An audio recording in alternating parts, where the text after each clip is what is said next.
नमस्कार, मैं हूं अंकुर और आप देख रहे हैं सत्यहिंदी.com। सत्य हिंदी का एंड्रॉइड ऐप आ चुका है। उसको डाउनलोड करने के लिए आप इस वीडियो के डिस्क्रिप्शन में जा सकते हैं। वहां पे आपको एक लिंक मिलेगा जहां से आप ऐप को डाउनलोड कर सकते हैं।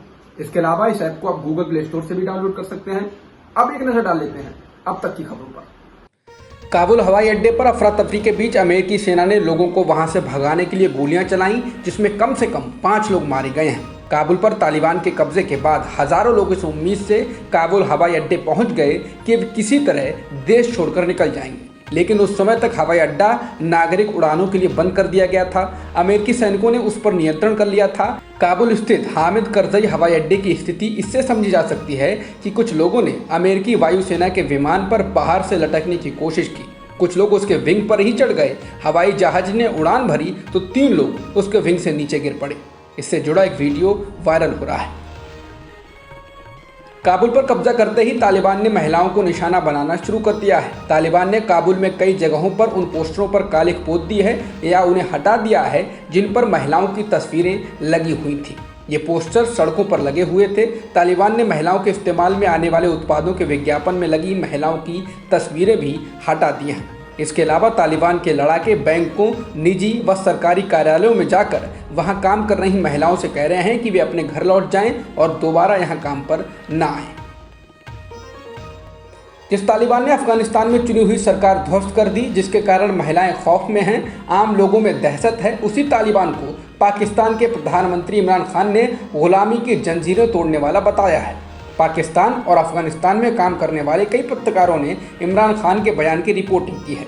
ट्विटर पर इमरान खान का यह वीडियो बयान शेयर किया जा रहा है। इसमें इमरान कहते हैं कि आप दूसरी संस्कृति को अपनाते हैं और मनोवैज्ञानिक रूप से गुलाम हो जाते हैं। जब ऐसा होता है तो कृपया याद रखें, यह वास्तविक गुलामी से भी बदतर है। सांस्कृतिक दास्ता की जंजीरों को बाहर फेंकना कठिन है। अफगानिस्तान में अब जो हो रहा है, उन्होंने गुलामी की बेड़ियां तोड़ दी हैं। पेगासस स्पाईवेयर से जासूसी के मामले में केंद्र सरकार ने सोमवार को सुप्रीम कोर्ट से कहा है कि इसके लिए सरकार विशेषज्ञों की एक कमेटी बनाएगी जो इस मामले में लगे आरोपों की जांच करेगी। सुप्रीम कोर्ट में दायर याचिकाओं में लगाए गए आरोपों को भी केंद्र सरकार ने नकार दिया है। सुप्रीम कोर्ट में दाखिल किए गए 2 पेज के हलफनामे में केंद्र सरकार ने कहा है कि इस मामले में दायर याचिकाएं अनुमानों, अप्रमाणित मीडिया रिपोर्टों या अपुष्ट सामग्री पर आधारित हैं। पेगासस मामले में सुनवाई के वक्त सीजीआई रमना ने कहा कि सरकार अपने जवाबों से संतुष्ट करने में नाकाम रही है। तो वहीं याचिकाकर्ता के वकीलों ने बार बार इस बात पर जोर दिया कि सरकार इस सवाल का जवाब देने से बच रही है कि क्या उसने या उसकी किसी एजेंसी ने कभी पेगासस स्पाईवेयर का इस्तेमाल किया है। याचिकाकर्ता ने कोर्ट से अपील की कि वो इस मुद्दे पर केंद्र को सफाई देने का निर्देश दें।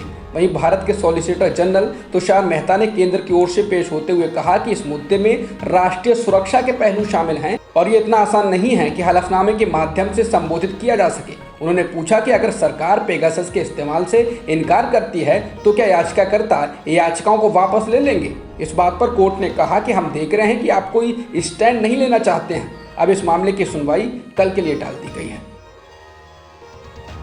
पेगासस स्पाईवेयर से जासूसी के मामले में आरएसएस के पूर्व विचारक केएन गोविंदाचार्य भी सामने आ गए हैं। गोविंदाचार्य ने सुप्रीम कोर्ट से गुहार लगाई है कि वह उनके द्वारा 2019 में दायर की गई याचिका पर नए सिरे से सुनवाई करे। गोविंदाचार्य ने मांग की है कि इस मामले में मुकदमा दर्ज किया जाए और फेसबुक, व्हाट्सएप और पेगासस स्पाईवेयर को बनाने वाली कंपनी एनएसओ के खिलाफ जांच करे।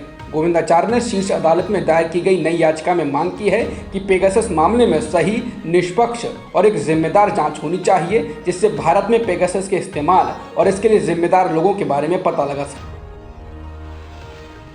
कांग्रेस छोड़ने का ऐलान करने वाली सुष्मिता देव ने टीएमसी का दामन थाम लिया है। सुष्मिता देव अखिल भारतीय महिला कांग्रेस के अध्यक्ष पद पर थीं, लेकिन आज वो कांग्रेस छोड़कर टीएमसी में आ गई हैं। उनको टीएमसी के राष्ट्रीय महासचिव और ममता बनर्जी के भतीजे अभिषेक बनर्जी और पार्टी के सांसद डेरेक ओब्रायन ने टीएमसी में शामिल कराया। सुष्मिता देव को टीम राहुल का सदस्य माना जाता था। वह असम से आती हैं। सुष्मिता देव के इस्तीफे के बाद कांग्रेस के वरिष्ठ नेता कपिल सिब्बल ने कांग्रेस पार्टी पर तंज कसा। सिब्बल ने ट्वीट कर कहा कि सुष्मिता देव ने हमारी पार्टी की प्राथमिक सदस्यता से इस्तीफा दे दिया। जब युवा नेता चले जाते हैं तो हम बूढ़ों को इसे मजबूत करने के प्रयासों के लिए दोषी ठहराया जाता है। पार्टी आंखें बंद करके आगे बढ़ रही है।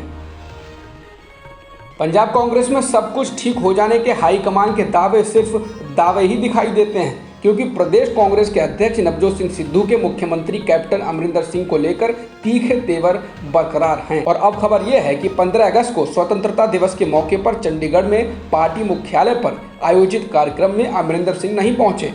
बताया गया है कि उस दिन वे अमृतसर में ही थे। सिद्धू ने बीते दिनों अमरिंदर सिंह पर हमले तेज किए हैं। एक कार्यक्रम में उन्होंने कहा था कि या तो अमरिंदर सरकार कृषि कानूनों को लेकर कुछ करे, वरना पार्टी के विधायक इस मामले में कोई फैसला करेंगे। इसके अलावा सिद्धू ने अमरिंदर सिंह को नाराज करने वाला एक और काम किया है। अमरिंदर सिंह के खिलाफ लगातार बयानबाजी करने वाले विधायक प्रगट सिंह को पंजाब कांग्रेस का महासचिव बना दिया गया है। अब तक की खबरों में इतना ही। बाकी खबरों के लिए बने रहिए सत्यहिंदी.com के साथ। सत्य हिंदी का ऐप डाउनलोड करें गूगल प्ले स्टोर पर।